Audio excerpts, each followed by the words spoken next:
महायुती सरकारने आतापर्यंत जनतेच्या हितासाठी अनेक विधायक योजना राबवल्या आहेत। या योजनांच्या माध्यमातून जनकल्याण साधण्याचा प्रयत्न महायुती सरकार नेहमीच करत आले।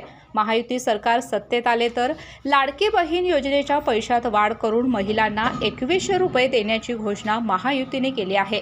शेतकऱ्यांना किसान सन्मान निधीमार्फत मिळणाऱ्या 12,000 रुपयात वाढ होऊन शेतकऱ्यांना आता 15,000 रुपये मिळणार आहेत।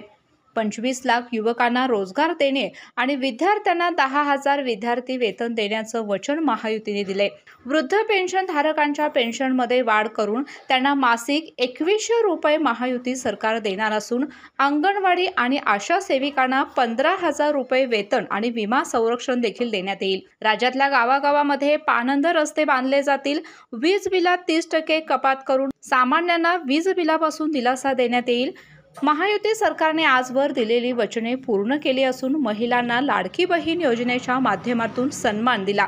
गरीब कल्याण योजनेतून मोफत रेशन, बळीराजाला मोफत वीज पुरवली।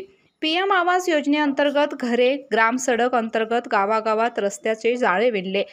आता या योजनांचा अधिक विस्तार करून जीवनमान अधिक समृद्ध करण्यावर भर आहे। महिला, युवा, शेतकरी, कष्टकऱ्यांसाठी काम करणारे महायुती सरकार हे रयतेचे सरकार आहे। अशाच नवनवीन अपडेट पाहण्यासाठी आमच्या KK न्यूज चॅनेलला सबस्क्राईब करा।